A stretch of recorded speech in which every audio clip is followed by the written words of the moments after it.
ನಮಸ್ಕಾರ ಸ್ನೇಹಿತರೆ, ಯೂನಿಕ್ ಫುಡ್ಡಿಗೆ ಸ್ವಾಗತ. ನಾನಿವತ್ತು ಮಾಡ್ತಾಯಿದ್ದೀನಿ ರಾಗಿ ರೊಟ್ಟಿ. ಅದಕ್ಕೆ ಒಂದು ಪಾತ್ರೆಯಲ್ಲಿ ನೀರು ಕಾಯಕ್ಕಿಡೋಣ. ಯಾವ ಬಟ್ಲಲ್ಲಿ ನೀರು ತಗೊಂಡಿರ್ತೀವೋ ಅದೇ ಬಟ್ಲಲ್ಲಿ ಹಿಟ್ಟು ಹಾಕಿದರೆ ಜಿಗುಟು ರೆಡಿ ಆಗುತ್ತೆ. ನೀರು ಕುದಿಯುವಾಗ ಹಿಟ್ಟನ್ನು ಹಾಕಬೇಕು, ಆವಾಗ ರೊಟ್ಟಿ ಸ್ಮೂತಾಗಿ ಚೆನ್ನಾಗಿ ಬರ್ತವೆ. ನೋಡಿ, ಈ ಥರ ಜಿಗುಟು ಮಾಡ್ಕೋಬೇಕು. ಇದು ಪ್ಲೇಟ್ ಮುಚ್ಚಿಟ್ಟು ಅದನ್ನು ಸ್ವಲ್ಪ ಹೊತ್ತು ಆರೋದಕ್ಕೆ ಬಿಟ್ಬಿಡಿ. ಆರಿದ ಮೇಲೆ ತಟ್ಟೆಗೆ ಹಾಕೋಣ.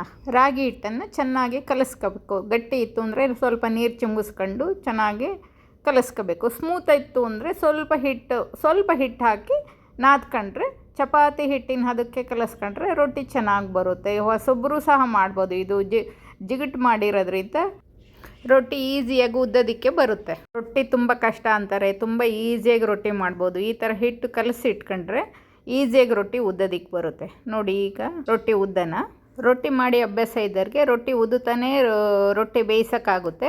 ಆದರೆ ಅಭ್ಯಾಸ ಇಲ್ಲ ಅಂದರೆ 4-5 ರೊಟ್ಟಿ ಉದ್ದಿಟ್ಕೊಂಡು ಆಮೇಲೆ ಬೇಯಿಸ್ಬೋದು. ರಾಗಿ ಮಿಲೆಟ್ಸ್ ಆಗಿರೋದ್ರಿಂದ ಆರೋಗ್ಯಕ್ಕೆ ತುಂಬ ಒಳ್ಳೆಯದು. ಬೇಸಿಗೆಯಲ್ಲಂತೂ ತಂಪು ದೇಹಕ್ಕೆ. ಹಾಗಾಗಿ ರಾಗಿ ರೊಟ್ಟಿ ಮಾಡ್ಕೊಂಡು ತಿಂದರೆ ತುಂಬ ಒಳ್ಳೆಯದು, ಹೆಲ್ತಿಗೂ ಒಳ್ಳೆಯದಾಗುತ್ತೆ.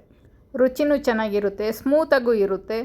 ನೀವು ಒಂದು ಸರಿ ರೊಟ್ಟಿ ಮಾಡ್ಕೊಂಡು ತಿಂದು ನೋಡಿರಿ. ಯಾವಾಗ ರಾಗಿ ರೊಟ್ಟಿ ಮಾಡಿಲ್ಲ ಅಂದರೆ ಒಂದು ಸತಿ ಟ್ರೈ ಮಾಡಿ. ಹಿಂದಿನ ಕಾಲದಲ್ಲೆಲ್ಲ ರಾಗಿ ರೊಟ್ಟಿ, ಹುಚ್ಚೆಳ್ಳು ಚಟ್ನಿ ಪುಡಿ ಊಟದ ಮೆನುನಲ್ಲಿ ಇದ್ದೇ ಇರ್ತಾಯಿತ್ತು. ಹಿಂದಿನ ಜನ ಅದಕ್ಕೆ ಆರೋಗ್ಯಕರವಾಗಿದ್ದರು. ಹೀಗಾಗಿ ನಾವೂ ಈಗ ಬಳಸಿ ಆರೋಗ್ಯನ ಇಂಪ್ರೂವ್ ಮಾಡ್ಕೊಳ್ಳೋಣ. ರಾಗಿ ಬರೀ ಹೆಚ್ಚಿಗೆ ಕರ್ನಾಟಕದಲ್ಲಷ್ಟೇ ಬಳಸ್ತಾರೆ ಅಂದ್ಕೊಂಡಿದ್ವಿ. ಈಗ ಎಲ್ಲ ಕಡೆ ರಾಗಿ ಬಳಸ್ತಾ ಇದ್ದಾರೆ. ರಾಗಿ ರೊಟ್ಟಿ, ರಾಗಿ ಇಡ್ಲಿ, ರಾಗಿ ದೋಸೆ ಎಲ್ಲ ಥರ ಮಾಡಿ ತಿಂತಾಯಿದ್ದಾರೆ. ರಾಗಿ ಆರೋಗ್ಯಕ್ಕೆ ಅಷ್ಟು ಒಳ್ಳೆಯದು ಅಂತ ಪ್ರೂವ್ ಆಗಿದೆ. ಈಗ ರಾಗಿ ರೊಟ್ಟಿ ಬೇಯಿಸೋಣ. ನೋಡಿ, ಈ ಥರ ಹಂಚು ಚೆನ್ನಾಗಿ ಕಾದ್ಮೇಲೆ ರೊಟ್ಟಿ ಹಾಕ್ಬಿಟ್ಟು ಆಮೇಲೆ ಸ್ಮೂತಾದ ಬಿಳಿ ಬಟ್ಟೆಯಿಂದ ನೀರಲ್ಲಿ ಹಚ್ಬಿಟ್ಟು ರೊಟ್ಟಿನ ಒರೆಸ್ಬೇಕು. ಒರೆಸಿ ಸ್ವಲ್ಪ ಬಿಸಿ ಆಗ್ತಿದ್ದಂಗೆ ತಿರುಗಿಸಿ ಹಾಕ್ಬಿಡ್ಬೇಕು. ರೊಟ್ಟಿ ಬೇಯಿಸೋದೇ ಟೆಕ್ನಿಕ್ಕು.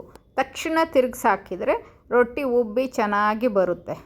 ರೊಟ್ಟಿ ಹಂಚು ಚೆನ್ನಾಗಿ ಕಾದಿಲ್ಲ ಅಂದರೆ ಫಸ್ಟಿನ ರೊಟ್ಟಿ ಅಷ್ಟು ಚೆನ್ನಾಗಿ ಬರಲ್ಲ. ಆಮೇಲೆ ಎರಡನೇ ರೊಟ್ಟಿಯಿಂದ ರೊಟ್ಟಿ ಚೆನ್ನಾಗಿ ಆಗ್ತಾ ಹೋಗುತ್ತೆ. ನೋಡಿ, ಈ ಥರ ಉಬ್ಬಕ್ಕೆ ಶುರು ಆಗುತ್ತೆ. ರೊಟ್ಟಿ ನೋಡಿ ಎಷ್ಟು ಈಸಿ ಅಲ್ವಾ, ಬೇಗ ಮಾಡಿಬಿಡ್ಬೋದು. 4-5 ಸತಿ ಮಾಡಿದರೆ ರೊಟ್ಟಿ ಮಾಡೋಕ್ಕೆ ಈಸಿಯಾಗಿ ಬಂದೇ ಬಿಡುತ್ತೆ. ಇದು ಚಪಾತಿ ಮಾಡೋ ಅಷ್ಟೇ ಈಸಿ. ಏನು, ಚಪಾತಿ ಹಿಟ್ಟು ಕಲಿಸ್ತೀವಿ, ಇದಕ್ಕೆ ಜಿಗುಟು ಮಾಡ್ಕೋಬೇಕಷ್ಟೆ.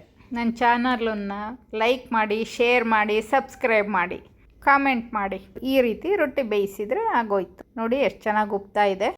ನೀವು ಮಾಡಿ ಹೇಗೆ ಬಂತು ಅಂತ ತಿಳಿಸಿ. ನೋಡಿ, ನಾನಿವತ್ತು ಹಾಗಲಕಾಯಿ ಪಲ್ಯ ಮೂಲಂಗಿ ಸೊಪ್ಪಿನ ಜೊತೆ ಸರ್ವ್ ಮಾಡ್ತಾಯಿದ್ದೀನಿ. ವಿಡಿಯೋ ಚೆನ್ನಾಗಿ ಬಂದಿದೆ ಅಂದ್ಕೊಂಡಿದ್ದೀನಿ. ಲೈಕ್ ಮಾಡಿ, ಶೇರ್ ಮಾಡಿ, ಸಬ್ಸ್ಕ್ರೈಬ್ ಮಾಡಿ, ಕಾಮೆಂಟ್ ಮಾಡಿ. ಆವಾಗ ನನಗೆ ಇನ್ನೊಂದು ವಿಡಿಯೋ ಮಾಡೋಕ್ಕೆ ಸ್ಫೂರ್ತಿ ಬರುತ್ತೆ. ಧನ್ಯವಾದಗಳು. ಮತ್ತೆ ಸಿಗೋಣ.